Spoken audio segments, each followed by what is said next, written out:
በስመ አብ ወወልድ ወመንፈስ ቅዱስ አሐዱ አምላክ። ኅዳር 23 በዚች ቀን የመቶ አለቃ የነበረ ጻድቁ ቆርኔሌዎስ አረፈ። ይህም ቅዱስ የፍልስጤም ክፍል በሆነች በቂሳርያ የመቶ አለቃ ሆኖ የተሾመ ነው። እርሱም ከዋክብትን ሲያመልክ ነበረ። እንደ እርሱ ማንም ሊያደርግ የማይቻለውን የሚያመልካቸው አማልክቶቹም ቢሆኑ በሐዋርያት እጅ የሚደረገውን የተአምራታቸውንና የስብከታቸውን ዜና በሰማ ጊዜ ወዲያውኑ ለአማልክት መስገድን ተወ። ከዚህም በኋላ የሚጾም የሚጸልይ፣ ለድሆች እና ለችግረኞች የሚመጸውት ሆነ። በጸሎቱም ጊዜ እንዲህ ይል ነበረ። አቤቱ አምላክ ሆይ እኔ አንተን ከማወቅ ጎዶሎ ነኝና፣ አንተ ግን የቀና መንገድህን ምራኝ። ቸር ይቅር ባይ እግዚአብሔርም ይቅር ብሎት መልአኩን ላከለት። ወደ እርሱም አይቶ ቆርኔሌዎስ ፈራ። አቤቱ ምን ትላለህ አለ። ጸሎትህ ምጽዋትህ መልካም መታሰቢያ ሆነ ወደ እግዚአብሔር አድርጓል። አሁንም በጫማ ሰፊው በስምዖን ቤት የሚኖረውን ስምዖን ጴጥሮስን ይጠሩልህ ዘንድ ሰዎችን በባህር አቅራቢያ ወዳለች ኢዮጴ ከተማ ላክ አለው። በዚያንም ጊዜ መልአኩ እንደነገረው ሰዎችን ላከ። ጴጥሮስም በመጣ ጊዜ ቆርኔሌዎስ ተቀብሎ ከእግሩ በታች ሰገደለት። ጴጥሮስም አነሳውና ተነስ፣ እኔም እንዳንተ ሰው ነኝ አለው።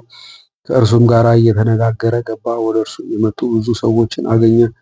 ጴጥሮስም እንዲህ አላቸው፣ ለአይሁዳዊ ሰው ሄዶ ከባዕድ ወገን ጋር መቀላቀል እንደማይገባው ታውቃላችሁ።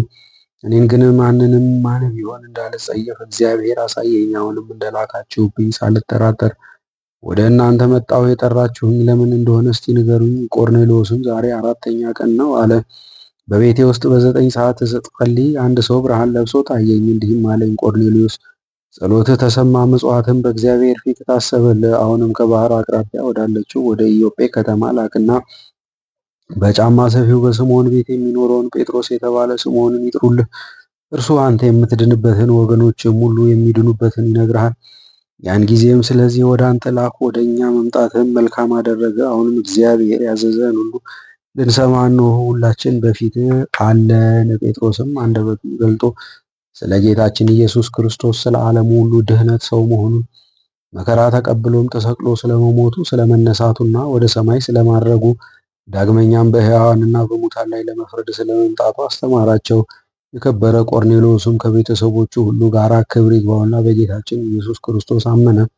ከዚያ የነበሩ ብዙዎች አሕዛብም አመኑ። በሐዋርያት ሥራ መጽሐፍም እንደተጻፈ በአብ በወልድ በመንፈስ ቅዱስ ስም ተጠመቁ። ከዚህም በኋላ ቆርኔሌዎስ ይህን ዓለም ለመግዛት የተሾመውን ሹመት ተወ። ቅዱስ ጴጥሮስ ለክርስቶስ ጭፍራ የመሆንን ሹመት በመስጠት ለእስክንድርያ ሀገር ኤጲስቆጶስነት ሾሞታልና።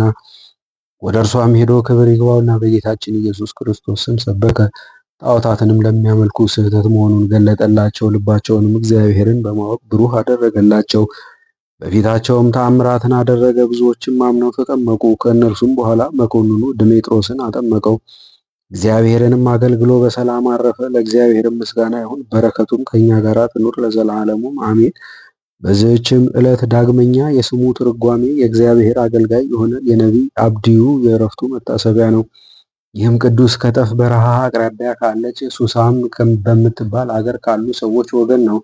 ለነቢይ ኤልያስም ደቀ መዝሙሩ ሆኖ ብዙ መከራን በእርሱ ላይ የመጣውን ታግሶ ከመከራውም በትዕግስቱ ዳነ። ይህም ኤልያስን የተለማመጠና ኤልያስን አዝኖለት አብሮት ወደ ንጉሥ አክዓብ የሄደለት ሦስተኛው የ50 አለቃ ነው። ከዚህም በኋላ ምድራዊ ንጉሥን ማገልገል ትቶ ነቢይን ሆነ። የትንቢቱንም ወራት አድርሶ በሰላም አረፈ። ለእግዚአብሔር ምስጋና ይሁን፣ እኛንም በነቢዩ ጸሎት ይማረን ለዘላለሙ አሜን።